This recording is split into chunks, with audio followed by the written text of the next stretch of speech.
के knowledge point में। तो दोस्तों काफ़ी साल बाद मतलब लगभग 1 से 1.5 2 साल हो गए हम लोग को वीडियो डाले हुए। दोस्तों उसके पीछे एक बहुत बड़ा रीज़न है। मैं सच बताऊं तो अभी जो कुछ पिछले कुछ सालों से वीडियो नहीं डली, मतलब पिछले कुछ महीनों से वीडियो नहीं डली, 1.5 साल से मेरे साथ कुछ ऐसी ट्रेजेडी हो गई थी जिससे मैं मेंटली और फिज़िकली दोनों तरीके से काफ़ी ज़्यादा हार्म हुआ हूँ। स्पेशली अगर देखा जाए तो मेंटली बहुत ज़्यादा, मतलब जिसको कहते हैं ना इंसान टूट जाता है, उस तरीके का हाल हुआ है। एक्चुअली बहुत सारे रीज़न्स हैं, जैसे कि मैं आपको धीरे-धीरे बताना शुरू करूँगा, मैंने ऐसा क्यों किया, वीडियो डालना क्यों बंद किया। एक्चुअली जब ये लॉकडाउन का टाइम था, उस टाइम हुआ ये कि मैं वीडियो डाल रहा था तो आप लोगों का मिक्स रिस्पॉन्स आ रहा था। कुछ लोग कह रहे थे वीडियो बहुत अच्छी बनी है, कुछ लोग कह रहे थे कि ये फेक चैनल है। इवन ही आप लोग कुछ उसमें से कुछ लोग मुझे माँ की गालियाँ और बहन की गालियाँ देते थे। फिर भी मैं इग्नोर करता, मैं कहता कोई बात नहीं, हो जाता है, कोई बात नहीं, बना लो। उसके बाद धीरे-धीरे मैंने अब मेहनत किया और भी मैंने कंटेंट डालना शुरू किया।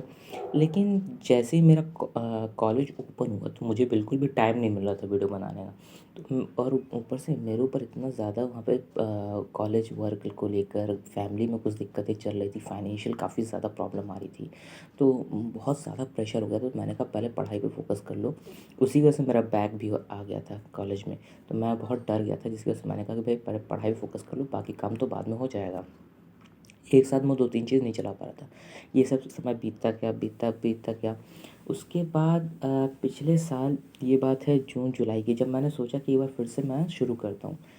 अचानक से एक दिन मुझे न्यूज़ मिलती है कि मेरे जो ग्रैंडफ़ादर हैं उनकी तबीयत बिगड़ गई है। इवनली मतलब वो बोल नहीं पा रहे हैं, चल नहीं पा रहे हैं, कुछ भी चीज़ सेंस नहीं कर पा रहे हैं ठीक से।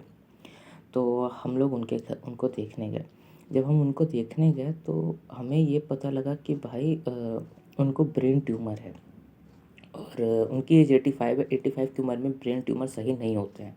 एक बार को वो ब्रेन ट्यूमर ठीक हो जाते हैं, मतलब ठीक इन द सेंस रुक जाते हैं, आगे नहीं बढ़ते, लेकिन वो कभी सही नहीं हो पाते क्योंकि एज बहुत ज़्यादा है। अब हमने उनको हॉस्पिटलाइज़ कराया। अब घर पे हमारे हैं, रिश्तेदार हैं, मतलब मेरे चाचा हैं, लेकिन वो उतना फ़ोकस नहीं करते अपने परिवार पे। मतलब वो उनका परिवार उनके सिर्फ़ मतलब अब बीवी तक ही है, आप समझ लीजिए। और उनको हम लोगों से कुछ जलन है या दिक्कत है, कुछ है ये सब।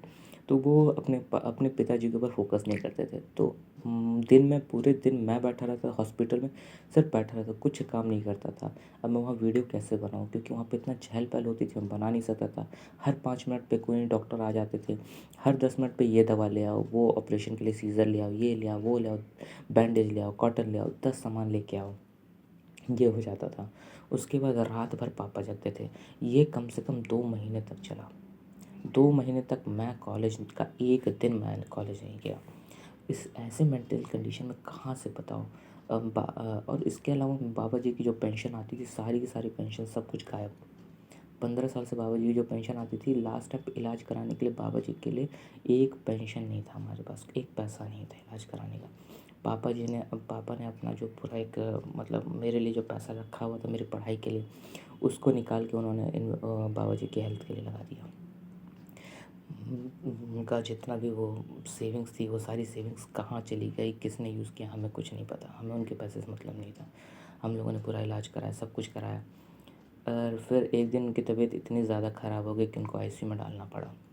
फिर डॉक्टर ने कहा इनका ऑपरेशन करना पड़ेगा। हमने कहा ठीक है, आप ऑपरेशन करिए, जो आपको अच्छा लगे। ऑपरेशन करने के बाद, ऑपरेशन करने तक हमारे पास जो उनका खर्चा था वो लगभग 2 लाख का हो चुका था। लेकिन ऑपरेशन करने वाले दिन से लेके उनके अगले दिन जिस दिन उनकी डेथ हुई, तब तक हम उनका खर्चा 1 लाख रुपए और एक्स्ट्रा बढ़ गया था। ऑपरेशन मिला के, आईसीयू मिला के, सब कुछ मिला के। अंत में बाबा जी नहीं बच पाए और उनकी डेथ हो गई। अब ये सारा जो पैसा लगाया हमने, वो आधी तो हमने अपनी सेविंग से लगाई थी, आधी कर्जा पे ली थी हमने। अब हम लोग बैठ के वो कर्जा भर रहे हैं, उसमें भी हमें कोई हेल्प नहीं कर रहा है। तो दोस्तों, ये सब इतना सारा मेंटली डिस्ट्रैक्शन हुआ था। तो मैं इसलिए नहीं बता रहा हूँ कि मुझे आपकी सहानुभूति चाहिए, मैं इसलिए बता रहा हूँ, देखो मेरे पास वैलिड रीज़न था। अब ऐसे कंडीशन में कोई बंदा वीडियो बनाए तो क्या मतलब रहता है, सीरियसनेस नाम की चीज़ तो होती नहीं है। तो दोस्तों यही मेरा रीज़न था। अब प्लीज़ मैं आपसे हाथ जोड़ता हूँ, मुझे माफ़ कर दो। अगली बार से ये गलती नहीं होगी, अगर भगवान ऐसे कंडीशन दोबारा नहीं देगा तो। क्योंकि भाई ग्रैंडफ़ादर से मैं बहुत ज़्यादा रिलेटेड था, अब वो नहीं रहे तो बहुत दर्द होता है। लेकिन इस बात की शांति मिलती है भाई हमने अपनी तरफ से पूरी कोशिश की। कम से कम ये तो नहीं रहेगा भाई और अच्छे हॉस्पिटल में लेके चले गए होते। अब जितनी औकात थी उससे बढ़ के हमने काम की, क्योंकि अब हमारे पास सेविंग्स के नाम पे कुछ भी नहीं बचा है, कुछ भी नहीं। पापा के कम से कम 10 साल की सेविंग चली गई है। 3 लाख तो उनके उसमें लग गए, फिर उसके बाद से 2 लाख अलग से हमने उसमें जो अपनी सेविंग तोड़ी थी, तो 3 लाख हम लोग कर्जा भर रहे हैं, 2 लाख तो चले गए। टोटल 5 लाख का हमारा ऊपर चपत बैठी है। तो दोस्तों ये सब दिक्कत थी जिसकी वजह से मैंने वीडियो नहीं बनाई। अब मैं चाहता हूँ कि दोस्त मैं फिर से शुरू कर रहा हूँ, थोड़ा सा आप लोग साथ दे दीजिए प्लीज़। तो यही मेरे अंदर की कंडीशन थी जिसकी वजह से मैं नहीं बना पाया। बहुत बहुत शुक्रिया। मैं फिर से शुरू करता हूँ, मुझे थोड़ा सा वक्त दीजिए। Thank you.